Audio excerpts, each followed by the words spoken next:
যদি মন ভালো না থাকে এভাবে প্লেট সাজিয়ে বাসার সবার সাথে একসাথে টেবিলে বসে ভালোভাবে সাজিয়ে সুন্দর করে পরিবেশন করে খেয়ে দেখতে পারেন। আপনি মন ভালো। হ্যালো এভরিওয়ান, আসসালামু আলাইকুম। সবাই কেমন আছেন? কে কোথা থেকে আমার নতুন ব্লগটি দেখছেন কমেন্ট বক্সে জানাবেন। এই তো আমি পোলাওর চালটা ধুয়ে নিলাম। ধুয়ে নিয়ে ফ্রাই প্যান বসিয়ে দিয়ে তেল গরম হলে হালকা পেঁয়াজ একটু ভেজে নেব বেরেস্তার জন্য। পোলাওয়ে বেরেস্তা দিলে অনেক ভালো লাগে, তাই না? এই তো হালকা করে এখন লাল লাল করে পেঁয়াজ ভেজে নেব, বেরেস্তা করে নেব। এই তো শুক্রবার হলে আমাদের সবারই বাসায় পোলাও মাংস বা ভালো মন্দ যাই হোক রান্না করা হয়, তাই না?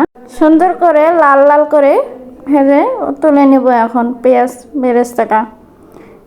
বেরেস্তাটা এভাবে ভাজলে পোলাওয়ে দিলে অনেক সুন্দর হয়, দেখতে সুন্দর লাগে, আবার খেতেও ভালো লাগে। পেঁয়াজ বেরেস্তা করার সময় আমি একটু খেয়েই নিই। পোলাও রান্না করার জন্য এখন তেজপাতা, জিরা, এলাচ, আদা, রসুন থেঁতো করা, পেঁয়াজ এখন দিয়ে দেব। দিয়ে একটু ভেজে নিয়ে পোলাওয়ের চালটা ধুয়ে রেখেছিলাম এখন ভেজে নেব পোলাওয়ের চালটা। যতক্ষণ না লাল একটু ভেজে নেওয়া হয়েছে ততক্ষণ ভেজে নেব। এতো ভাজা হয়ে গেলে এখন পানিটা দিয়ে দেবো পরিমাণ মতো। যতটুকু চাল দিয়েছি ততটুকু পানি দিয়ে দিলাম। পানি দিয়ে একটু সেদ্ধ করতে দেব। পোলাও রান্না করা তেমন কঠিন কাজ না, তাই না? একটু লবণ দিয়ে দিলাম।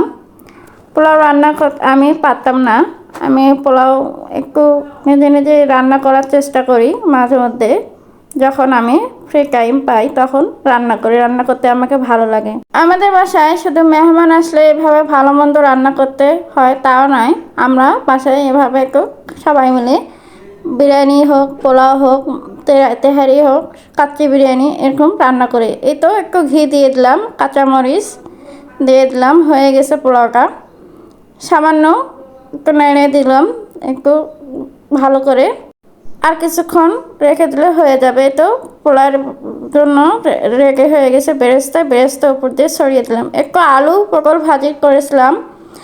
আলু পটল ভাজি করলে ভালো লাগে, তাই না? মুসমুসে আলু দিয়ে মাংস দিয়ে ঝোল রান্না করেছিলাম, গরুর মাংস রান্না করেছিলাম এমনি। তো সিদ্ধ করে কড়াইয়ে দিয়ে কষিয়ে নেব। এই যা একটু পড়ে গেল, এখন একটু মুছে নেব। আমার মুছতে কিন্তু ভালো লাগে। গ্যাসের চুলা বারবার মুছে আমি ক্লিন করি। রান্না করতে করতে এভাবে পরিষ্কার করতে ভালো লাগে গরম অবস্থায়। আচ্ছা, আমার মতো কার কার অভ্যাস আছে গ্যাসের চুলা মুছা জানাবেন। দেখুন গরু মাংস কালারটা এত সুন্দর আসছে, লাল লাল, আসলে দেখতে লোভনীয় লাগছে, তাই না? এই তো তারপর বুড়াহানির বানাইছিলাম। বুড়াহানিটাও সুন্দর হয়েছিল।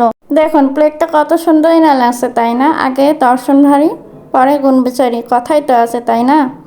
এই তো বলছিলাম আগেই, সর্বপ্রথমে মন ভালো না লাগলে এভাবে সবাই মিলে একসঙ্গে পরিবেশন করে খেতে পারেন।